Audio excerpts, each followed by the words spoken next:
Diễm xin chào cô chú, anh chị, các bạn và các em. Hôm nay Diễm tiếp tục chia sẻ một món ngon của nhà hàng Điểm Sắm, đó là món sườn hấp tàu xì với công thức chuẩn nhà hàng. Miếng sườn khi mà hấp xong vừa mềm là thơm, thấm gia vị thiệt là đậm đà. Cách làm thì vô cùng đơn giản và mình cần có bí quyết để làm cho sườn thiệt là mềm ngon. Bây giờ mình cùng vào bếp làm món sườn hấp tàu xì này với Diễm nha.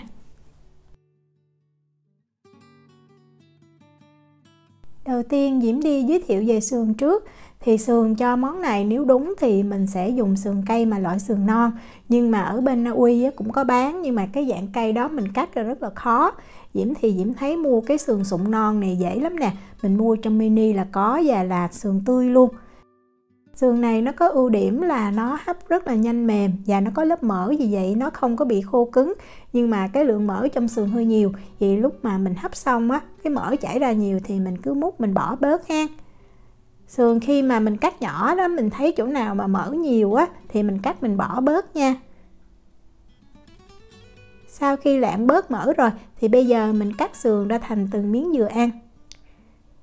Mình cắt làm sao cho mình bỏ miếng sườn vừa cái miệng nhưng mà lúc mình cắt thì cắt to chút, tại khi mà mình hấp thì sườn nó sẽ co lại nữa.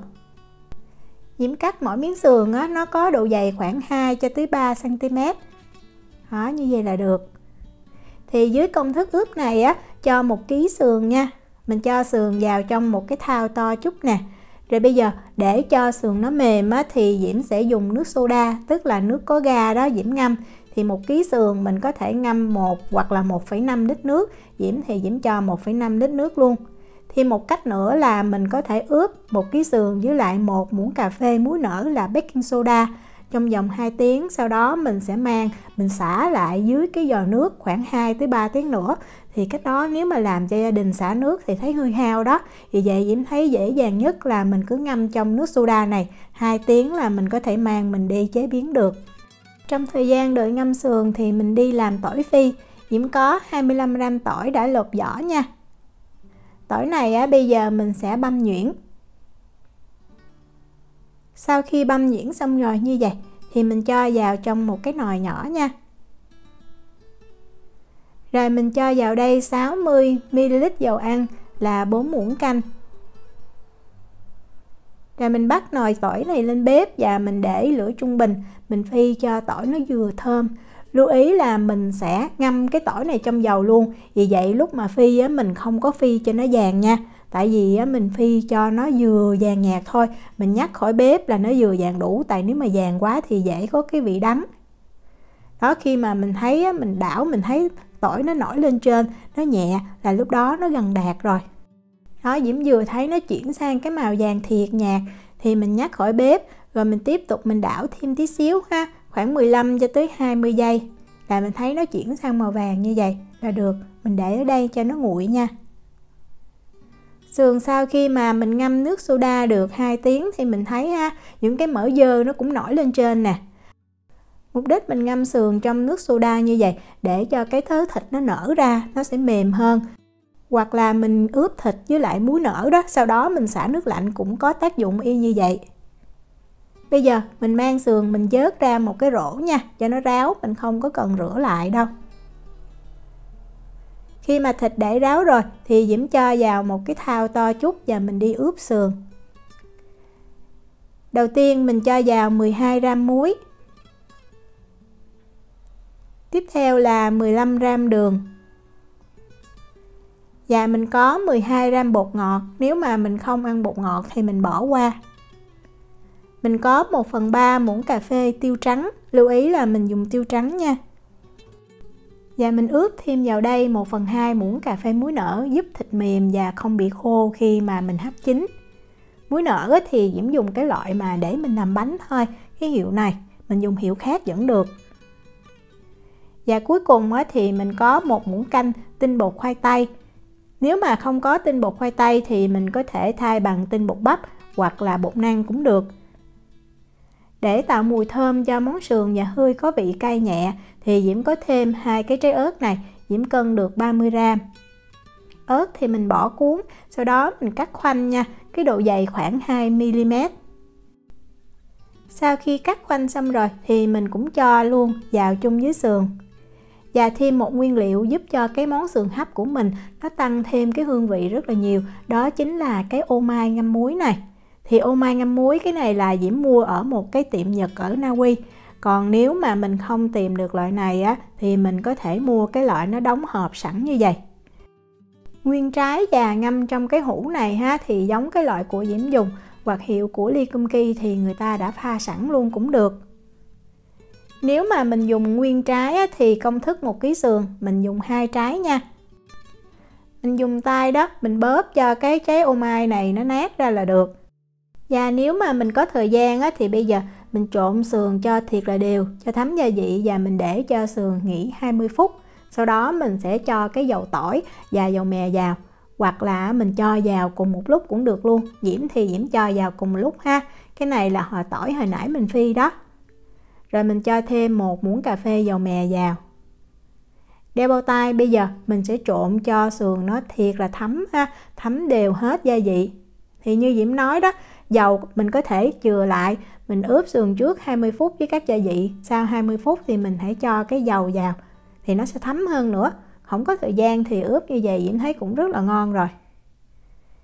Lúc mà mình trộn lên mình thấy thơm lắm luôn. Sau khi trộn đều rồi thì mình bọc sườn kín lại và mình để sườn nghỉ ở nhiệt độ phòng 2 tiếng là mình có thể mang mình đi hấp được.